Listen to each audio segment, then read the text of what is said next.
What is going on, you future crypto billionaires? I hope everyone's enjoying their Sunday afternoon, early evening, whatever you want to call it. Anyway, there's some things that I've been thinking about before I made this video this last week that came about with Gary Gensler going over to Congress and them questioning and everything else. But if you're like me, you like to diversify your portfolio. You like to invest in crypto, stocks. Some people do real estate. Some invest in gold, silver, whatever. But I've noticed some things that's happened over the last probably 9 months in the cryptocurrency market, with FTX and Luna and all that stuff. There's been some really bad things happen. But if we would have had some regulatory, some clarity or some clarity in the market, then, I don't think any of this stuff would have happened. But I don't think that they want to do anything about it. Now, this last week, Gary Gensler was up in front of Congress, and they were hammering this guy. But we're talking about a guy who won't even define what cryptos are a security or not. Here's a video of him in front of Congress. I think it's McHenry I think it's North Carolina. Anyway, he was asking him a question about Ethereum. You know, and I know Ethereum's like number 2 in the market as far as market cap. They're huge. And, well, I'll tell you what. I'll give you a chance to listen to this and see what you think about it. So let me just step back. There's a lack of clarity here in the marketplace. Can you at least agree to that? I think that the clarity is there. The law is clear. All right. There's a group so of individuals let me be explicit about this. The market doesn't see it. Your regulatory actions and the CFTC's regulatory actions say that there's a great deal of uncertainty here. It is the intention of this committee to fix that uncertainty and actually provide a sound legal basis for this. So let me get into your rulemaking process. So you promote.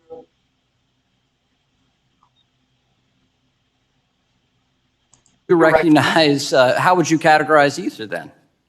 Look, I think that the general sweep of what Congress did, not just in the 30s, but as amended. I'm asking you, sitting in your chair now, to make an assessment under the laws as exist. Is Ether a commodity or a security? Without speaking to any one. I know you've repeatedly said you're not going to speak to one, except you've spoken to one, Bitcoin. So I'm asking you to speak to a second one, the second largest market cap here. And speaking to the tokens, there's 10 to 12,000. If there's a group of entrepreneurs in the middle, asking about one. The public is anticipating a profit based on the. I'm asking you a specific question, Chair Gensler. I said this in private. This should be no shock to you. I'm asking this question. Is Ether a commodity or a security? And again, it depends on the facts and the law. And if there's a group of individuals. I'm asking you about the facts and the law sitting in your seat and the judgment you are making. And so, Mr. Chair, I think you would not want me to prejudge because I'm also. But you have prejudged on this. You've taken 50 enforcement actions. We're finding out as we go, as you file suit, as people get Wells notices on what is a security in your view, in your agency's view. I'm asking you a very simple question about the second largest digital asset. What is your view?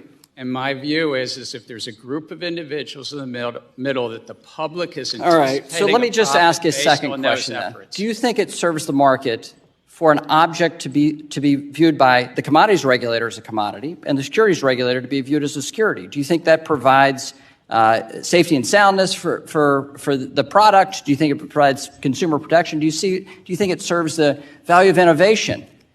I think no should be a very simple answer for you here. I think that uncertainty is bad, is it not? And I think that Congress has said that there's one agency, the Securities and Exchange Commission, under this committee. And you won't answer my question, and you're the head of that agency. So give me a break. Come on.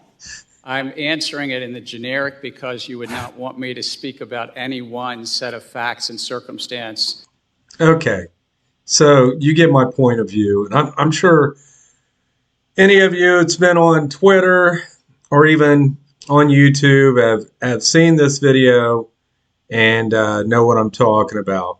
Now, the problem with this is we have some exchanges now in the United States that are talking about leaving the U.S. We're dropping the ball here. Well, we aren't, but these guys are. But I think there's a reason why they are. Sorry about that. I think there is a reason why they're doing it. I just think that they're doing this on purpose. But anyway, over here, Barron's. Coinbase CEO floats leaving the U.S. if regulatory, my God, why can't I say that word today? Clarity is on crypto doesn't improve.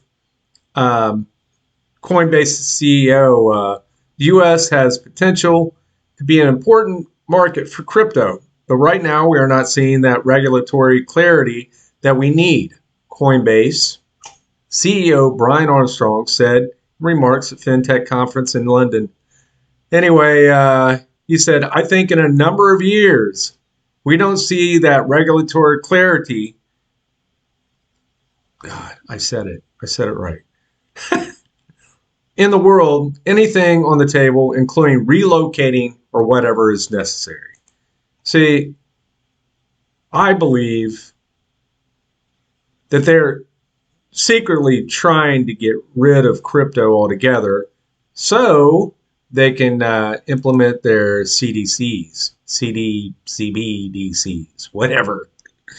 For some odd reason, I just can't talk today.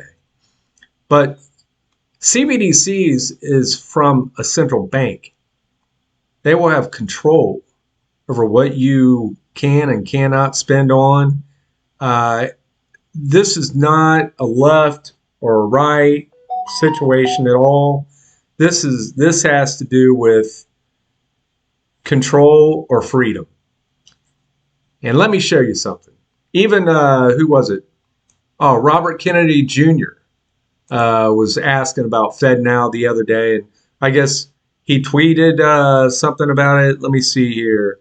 Oh, it will allow the government to freeze your assets or limit your spending to approve vendors if you fail to comply with arbitrary dictates. Well, I'm not going to say that daggone word. Or anything else for that matter that they deem that you should comply. Well, I don't know about you guys, but I'll try to stick with digital currencies that are decentralized. I don't know anything that our centralized banking system has done. This debt system. That's the only way that they stick around is through debt. And I'm sure there's going to be a lot more juicy things that happen here over the next few months, but we'll see. Anyway, I want your comments down below. I want to know what you think about this video. I want you to let me know if you think CBDCs are good or if they're bad, and how you plan to use digital currency, decentralized digital currency, to keep free and not stay a slave, because I don't see anything good coming in the future with this. But hope to hear from you guys. Want to see your comments down below. Like and share this video, and I'll see you soon.